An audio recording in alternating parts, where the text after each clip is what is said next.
Tao po! Tao po! Bebang! Pipindutin ko yung doorbell nila para manilig nila ako. Ay! May nag-doorbell sa gate! Siguro si Bebang yun! Nakauwi na siya! Bebang! Nandiyan ako, Bebang! Wait lang! Bebang, lumabas ka dyan! Maglaro tayo! Bebang anak! Ikaw na ba yan? Hello, Aling Sitang! Kukuha? Ikaw pala yan? Akala ko ikaw si Bebang.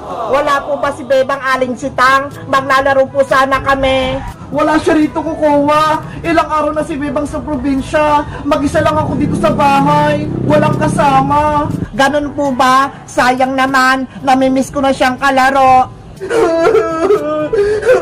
Iniwan na ako ni Bebang. Hindi niya na ako namimiss. Ayaw niya na umuwi.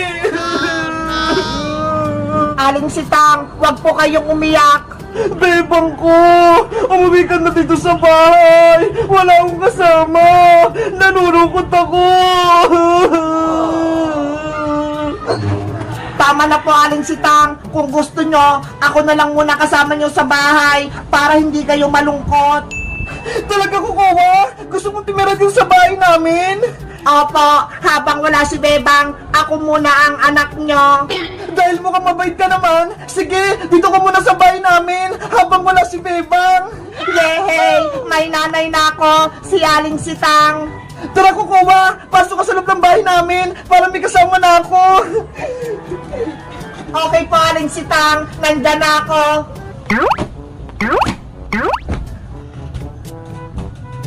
Habang wala si Bebang, pwede ka dito kumain, maglaro, manood ng TV, kahit anong gusto mo. Talaga po, Aling Sitang, pwede akong maglaro dito mag-isa. Lahat, pwede mong gawin. Basta, huwag ka lang pasaway para hindi ako magalit sa'yo. Opo. Wait lang, ipaganda kita ng pagkain mo. Ano gusto mong kainin ko, Kowa? Kahit ano po, Aling Sitang, basta masarap. Okay, kukuha lang ako sa kusina. Ang galing ko, ako na ang bagong anak ni Aling Sitang. Papalitan ko na si Bebang. Ang gandang tumira dito, ang laki ng bahay, at may TV pa. Kokowa, eto na pagkain mo, kumain ka na. Opo, Nanay Sitang, nandyan na po ako.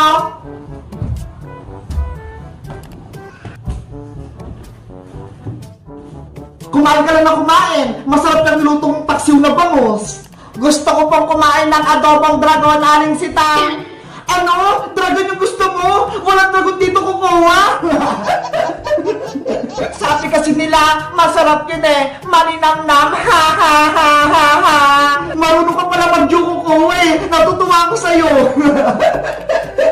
Parang narinig kong tumatawa si Aling Sitang ah. Siguro, nakauwi na si Bebang. Tatanungin ko nga. Tao po! Tumutunog yung doorbell! Baka sila Bebang ngayon! Ako na po pupunta sa labas, Nanay Sitang. Titignan ko po kung sino yon. Okay! Excited na ako! Uwi na si Bebang! Bebang! Yuhu! Nakauwi ka na ba? Ano ang kailangan mo dito, Iska? Uy, Kokowa! Nandyan ka pala! Pwede magtanong, nandyan ba sa loob si Bebang? Wala rito si Bebang, hindi pa siya umuwi. Ganun ba? Eh bakit nandyan ka? Ako na ang bagong anak ni Aling Sitang, hindi na si Bebang, kaya dito na ako titira. Ano? Totoo ba yung sinasabi mo? Umalis ka na dito, hindi na babalik ang kaibigan mong si Bebang. Ako na ang papalit sa kanya. Hindi to maaari. Dapat masabihan ko si Bebang para makuwi na siya dito. Kukawa, sino yung nasa labas? Si Bebang ba yun? Hindi po yun si Bebang, Aling Sitang. Batang pasaway lang, nagpipindot ng doorbell. Ganun ba? Halika na rito sa loob. Manood na tayo ng TV. Opo, nandyan na ako, Nanay Sitang. Totoo nga! Si Kukuha nga yung bagong anak na Aling Sitang! Princess! Bilis! Umuwi na tayo! Malapit na tayo sa bahay! Tatit na naman, Bebang! Mabigat tong karga ko! Ano ba kasi ang dala-dala mo? Gulay, pangkay ng gabi, pasalubong ko kay nanay.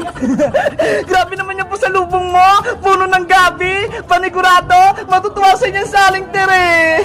Ikaw, Bebang, anong pasalubong mo kay Aling Sitang? Eto ho, binilang ko si nanay ng brownies, favorite niya to, pang sausaw sa kape. Wow, brownies, favorite ko rin yan, Bebang, bigyan mo ako. Naku, hindi pwede, princess, para kay nanay lang to. Para matuwa lang siya kapag dumating na ako. Please, Bebang, bigyan mo ako. Kahit dalawa lang. Ayoko, no? Bebang, huwag mo akong takbuhan. Bigyan mo akong brownies. Habulin mo muna akong princess. Oh, no. Wait mo ako. Maiwan ka na. Mauna na ako. Kukawa, buksan mo tong gate! Papasok ako! Anong kailangan mo, Iska? Bakit ang ingay-ingay mo? Gusto kong makausap si Aling Sitang! Papasukin mo ako! Hindi pwede, natutulog si Nanay Sitang ko. Bawal siyang istorbohin. At ikaw, Iska, huwag ka nang pupunta rito dahil ako na ang anak ni Nanay Sitang, hindi na si Bebang. Hindi ko yung tunay na anak ni Aling Sitang, Kukawa. Uwi rin si Bebang, kaya alis ka din dyan. Hindi ako papayag na makabalik pa si Bebang dito. Hindi ko hayaang makapasok siya sa bahay nila. Basta Kukawa, hindi ka maganda kaibigan ni Bebang. Umalis ka na dito, Iska, kung ayaw mong gamitin ko yung laser ko sa'yo. Lagot ka kapag dumating si Bebang, palalayasin ka niya. Makulit ka talaga, Iska, maingay ka pa. Takbo! Ha ha ha ha ha! Ako na ang may-ari ng bahay, hindi na si Bebang. Oh no! Bebang! Nasaan ka na ba? Umuwi ka na! Iska! Bebang! Sa wakas! Umuwi ka na rin! Oo! Kasama ko si Princess! Ayun na siya ho! Nahuli! Bebang! Pengin akong brownies! Ito na, Princess, ha! Kumuha ka na ng isa! Yay! Makain na ako! Ang talap! Bebang, saan ka ba galing? Hinahanap kita! Nagbakasyon kami sa probinsya, Iska! 10 araw kami dun ni Princess! Ganun ba? May masamang balita ko sa'yo, Bebang! May nangyayaring masama sa bahay nyo! Masamang balita? Ano yun? Huwag kang mabibigla! Si Kukawa Manika! Siya na yung bagong anak na Aling Sitang! Ano? Totoo ba yan, Iska?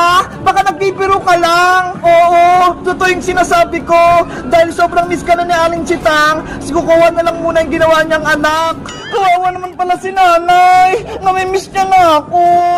Si Kukawa, nagari-harian! Ayaw niya akong papasukin sa bahay niyo! Siya na daw yung mayari! Grabe naman si Kukawa! Wala lang ako! Inangkin niya na yung bahay! Ay aba! Pasukin naman niya si Kukawa! Agawan niya pa si Bebang! Bebang! Kailangan mo nang umuwi sa inyo! Bago pa may magawang masama si Kukawa kay Aling Sitang! Tara na! Umuwi na tayo! Samahan niyo ako!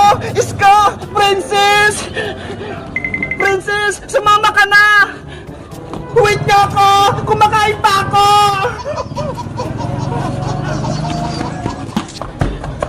Nanay! Nanay! Bebang! Basahin mo! May nakasulat sa doorbell! Ano yan? Bawal pumasok si Bebang dito! Bay Kukawa! Hala! Bakit? Bahay ko rin naman to, ah! Bakit bawal akong pumasok? Ang sama-sama naman yung Kukawa na yan! Inaagaw yung bahay nila, Bebang!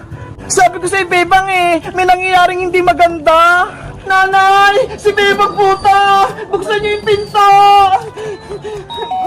Nakauwi na si Bebang! Hindi ko siya papapasukin dito dahil ako na ang bagong anak ni Nanay Sitang! Kukawa! Lumabas ka dyan! Pagbuksan mo ako ng gate! Kukawa! Ano ang kailangan mo, Bebang? Umalis ka na dito, hindi mo to bahay. Kukawa, ano ba nangyari sa'yo? Diba, mag-ibigan tayo? Ba't tinaway mo ko?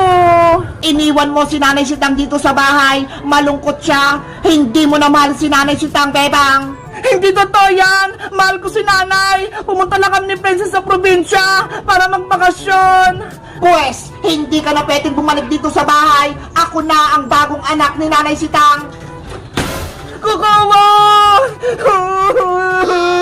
Nanay! Bebang, anong gagawin natin? Hindi ka pinapapasok ni Kukawa. Hindi ko alam, miss ko.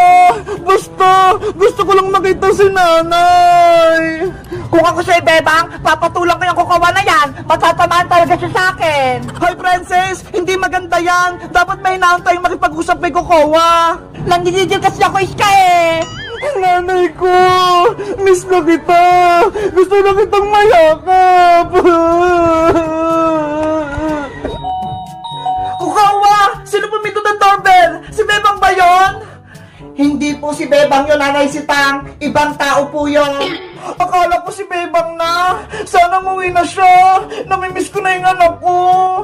Nanay Sitang, may sasabihin ako sa'yo. Si Bebang, hindi na daw uuwi dito sa bahay natin. Ano? Bakit daw? Saan siya titira? Sabi po ni Iska, sa probinsya na daw titira si Bebang. Ayaw niya na daw bumalik dito. Totoo ba yun, Kukawa? Opo, Nanay Sitang. Kaya ako na lang ang anak mo. Huwag na si Bebang. Hindi kita iiwan. Bebang ko! Anong naisip mo? Umuwi ka na dito! Tama na po ang pag-iyak, Nanay Sitang. Magpahinga na po kayo. Ipagluluto ko kayo ng pagkain. Salamat, Kukawa, ha? Balitaan mo ko tungkol kay Bebang. Sisiguraduhin kong hindi na makakabalik si